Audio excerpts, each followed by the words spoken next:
ಎಷ್ಟು ಡಿಸೈನ್ಸ್ ಬೇಕು ಹೇಳಿ ನಿಮಗೆ? ನೀವೇನಾದ್ರೂ ಬಟ್ಟೆ ಬಿಸ್ನೆಸ್ ಮಾಡಬೇಕು ಅಂತ ಯೋಚನೆ ಮಾಡ್ತಿದ್ದೀರಾ? ಹಾಗಿದ್ರೆ ನೀವು ವಿಸಿಟ್ ಮಾಡಬೇಕಾದ ಜಾಗ ಬಂದ್ಬಿಟ್ಟು ಗೌರವ್ ಅಪ್ರೆಲ್ಸ್. ಸರ್ ನಮಸ್ತೆ ಸರ್. ಇವಾಗ ಹೊಸ ಬಿಸ್ನೆಸ್ ಸ್ಟಾರ್ಟ್ ಮಾಡಬೇಕು ಅಂತ ನಮ್ಮ ಹುಡುಗರು ಎಷ್ಟೋ ಜನ ಕಾಯ್ತಾ ಇರ್ತಾರೆ. ಇವಾಗ ಗೌರಿ ಗಣೇಶ ಬೇರೆ ಹತ್ರದಲ್ಲಿದೆ. ನೀವೇನಾದರೂ ಹೋಲ್ಸೇಲಾಗಿ ಪರ್ಚೇಸ್ ಮಾಡ್ತೀನಿ ಅಂದರಿಗೆ ಬಲ್ಕಾಗಿ ಆಫರ್ ಏನಾದರೂ ಕೊಡೋಕ್ಕಾಗುತ್ತಾ ನಿಮ್ಮ ಕೈಲೇ? ಹೊಸ ಶಾಪ್ ಮಾಡಬೇಕಂತ ಇದ್ರೆ ನಮ್ಮ ಹತ್ರ ತುಂಬ ಕಲೆಕ್ಷನ್ಸ್ ಇದೆ. ಆಲ್ಮೋಸ್ಟ್ ನಿಮಗೆ 300+ ಡಿಸೈನ್ ಸಿಗ್ತಾ ಇದೆ. ನಿಮಗೆ ನಿಮಗೋಸ್ಕರ ಪ್ರಿಂಟೆಡ್ ಇರಲಿ, ಚೆಕ್ಸ್ ಇರಲಿ, ಪ್ಲೇನ್ ಇರಲಿ, ಯಾವ ಟೈಪ್ ಆಫ್ ವೆರೈಟೀಸ್ ಬೇಕಂತ ಹೇಳಿ ನಾವು ನಿಮ್ಗೆ ಮಾಡ್ಕೊಡ್ತೀವಿ. ಇವಾಗ ಸಪೋಸ್ ಎಷ್ಟೋ ಜನಕ್ಕೆ ಆನ್ಲೈನ್ ಬ್ರ್ಯಾಂಡ್ ಮಾಡ್ಕೊಬೇಕು ಅಂತ ಇರುತ್ತೆ. ಆದರೆ ಎಲ್ಲಿ ಪರ್ಚೇಸ್ ಮಾಡ್ಕೋಬೇಕು, ಯಾವ ಥರ ಪರ್ಚೇಸ್ ಮಾಡಬೇಕು, ಮಿನಿಮಮ್ MOQ ಬೇಕಾಗುತ್ತೆ ಅವ್ರಿಗೆ. ಇಂಥವರೆಲ್ಲ ಕನ್ಫ್ಯೂಷನಲ್ಲಿ ಇರ್ತಾರೆ. ಸೊ ಅಂಥದಕ್ಕೆ ತುಂಬ ಅಡ್ವಾಂಟೇಜಸ್ ಇದೆ ನಮ್ಮ ಹತ್ರ. ನಿಮಗೆ ಇದೊಂದು ಪ್ಯಾಟರ್ನ್ ನೋಡಿ, ಫ್ಲಾನಲ್ಲು ವಿತ್ ಡಬಲ್ ಪಾಕೆಟು, ಆಮೇಲೆ ಬಾಟಮ್ ನೋಡ್ಬೋದು ಎಷ್ಟು ಡಿಫ್ರೆಂಟ್ ಆಗಿದೆ. ಇದನ್ನ ಮಾರ್ಕೆಟಲ್ಲಿ ಬಂದೇ ಇಲ್ವಲ್ಲ? ಇದು ಮಾರ್ಕೆಟಲ್ಲಿ ಬಂದಿಲ್ಲ. ಇದು ನಿಮಗೆ ಎಲ್ಲ ಕಡೆನೂ ಸಿಗೋದಿಲ್ಲ. ಬ್ಯಾಕ್ ಕೂಡ ಡಿಸೈನ್ಸ್ ನೋಡ್ಬೋದು ನೀವು. ಸುಮಾರು ವೆರೈಟೀಸ್ ಇದೆ. ಚೆಕ್ಸ್ ಇಂದ ಹಿಡಿದು ಪ್ಲೇನು, ಪ್ರಿಂಟ್ಸು, ಚೆಕ್ಸ್ ಯಾವ ಟೈಪ್ ಆದರೂ ಇರಲಿ, ನಿಮಗೆ ಎಲ್ಲ ಟೈಪ್ಸ್ ಆಫ್ ವೆರೈಟಿ ಸಿಗ್ತಾ ಇದೆ.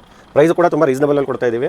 ನೀವು ಮಾರ್ಕೆಟಲ್ಲಿ ಕಂಪೇರ್ ಮಾಡಿದ್ರೆ ನಮ್ಮ ಪ್ರೈಸಸ್ 50 to 100 rupees ಡೆಫಿನೆಟ್ ಆಗಿ ಕಮ್ಮಿ ಇರುತ್ತೆ. A to Z ಏನು ಬಟ್ಟೆಯಿಂದ ಬಿಸ್ನೆಸ್ ಬಗ್ಗೆ ಅವ್ರಿಗೆ ಗೊತ್ತೇ ಇರಲ್ಲ ಅಂತವ್ರು ನಿಮ್ಮ ಹತ್ರ ಬಂದ್ರೆ ನೀವು ಅವ್ರಿಗೆ ಹೆಲ್ಪ್ ಮಾಡ್ತೀರಾ? 100% ಹೆಲ್ಪ್ ಮಾಡ್ತೀವಿ ಸರ್. ನಾವು ಸುಮಾರು ಎಕ್ಸಾಂಪಲ್ಸ್ ಬೇಕಾದ್ರೆ ಕೊಡ್ಬೋದು. 50 pieces ಇಂದ ಸ್ಟಾರ್ಟ್ ಮಾಡಿದ್ದೀವಿ. ಇವತ್ತು ನಮ್ಮ ಹತ್ರ ಮಿನಿಮಮ್ ಪರ್ ಮಂತ್ 5000 pieces ಕೂಡ ಮ್ಯಾನುಫ್ಯಾಕ್ಚರಿಂಗ್ ಮಾಡ್ಕೊತಾರೆ ಅವರಿಗೆ.